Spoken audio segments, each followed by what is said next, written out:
আসসালামু আলাইকুম everyone, study সবাইকে স্বাগতম। আমরা ধারাবাহিক অনুযায়ী প্রতিটি অঙ্ক করছি। যারা শুরু থেকে শেষ পর্যন্ত অঙ্ক দেখো না, ডেসক্রিপশন বক্সে লিংক দেওয়া থাকবে, দেখে নিতে পারবে। আশা করি তোমাদের বেশ উপকার আসবে। আজকে আমরা অনুশীলনী 5-এর 21 নম্বর অঙ্কটি করাবো। আমরা একটি অঙ্ক করাবো, যেহেতু অঙ্কটি বেশ জটিল, আমি বড় মনোযোগ দিয়ে সাথে থাকবে, স্কিপ করবে না, নতুবা অঙ্কের আগামাথা কিচ্ছু বুঝবে না। আমি আগে থেকে একটু লিখে রেখেছি, কারণ লেখা খারাপ, যেহেতু আমার লেখা খারাপ সেহেতু আমি আগে থেকে লিখে রেখেছি। সো এটা তোমরা আবার কেউ কিছু মনে করিও না। এখন দেখো নিয়ম কি। এই অঙ্কটা কিন্তু অন্যান্য অঙ্কগুলোর তুলনায় একদম আলাদা, সো মনোযোগ দিয়ে অঙ্কটা দেখবে। এখানে নিয়ম হচ্ছে, আমার ডান পক্ষেও এক্স, বাম পক্ষেও এক্স, ডান পক্ষেও এক্স। তাহলে এরকম যখন থাকবে, উভয় পক্ষে এক্স থাকবে বা উভয় পক্ষে ওয়াই থাকবে, তখন ওই এক্স গুলাকে বা ওই ওয়াই গুলাকে একসাথে আনা, অর্থাৎ একটা পক্ষে নিয়ে যাওয়া।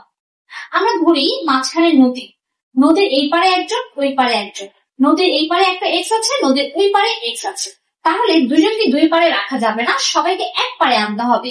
এবং যার মান বের করবো, নিয়ম হচ্ছে তাকে বাম দিকে রাখা। তাহলে এই এক্সটা হচ্ছে আমার কি করতে হবে, বাম দিকে আনতে হবে। ওকে ফাইন, -2 থাকলো এবং এটাকে আমি বাম দিকে নিয়ে আসলাম। ঠিক আছে, প্লাস তো আর বসবে না, তাই না? এক্স যখন চলে যাবে তখন কি এখানে আর কেউ থাকবে?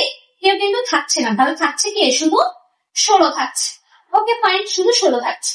এখন এই 7x আর -x, এবার আমরা একটু রাফ করি। দেখ, 7x আর একটা -x, আমরা কিন্তু অঙ্কগুলো করেছি 3.1, 3.2 এ কিন্তু যোগ বিয়োগের অঙ্ক করেছি, তাই না? তাহলে 7টা x আর একটা x বিয়োগ হয়ে গেলে কয়টা x থাকে? 6টা x।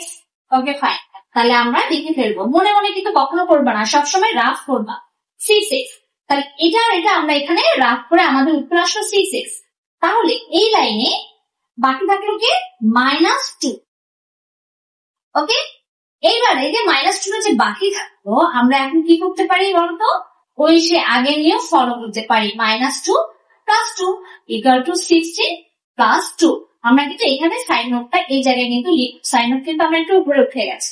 আচ্ছা যাই, এরপরে তাহলে কি হলো, -2 + 2 কেটে গেল, আর এখানে 16 আর 2 যোগ করে হয়ে গেল 18। এখন আমরা কি করব, উভয় পক্ষকে কি দিয়ে ভাগ করব? 6 দিয়ে ভাগ করবো। বাস, আমার উত্তর রেডি। অর্থাৎ x = 3। এটাই হলো আমাদের অ্যান্সার। অঙ্ক কি বুঝেছো সবাই? না বুঝে থাকলে অবশ্যই কমেন্ট বক্সে কমেন্ট করবে, আমি এই অঙ্কটাই ক্লাস আরেকবার নেব। আজকে এই পর্যন্ত। যারা আমার চ্যানেলে শুরু থেকে শেষ পর্যন্ত আছো, সবাইকে অসংখ্য ধন্যবাদ। যারা নতুন দেখছো, প্লিজ চ্যানেল সাবস্ক্রাইব করে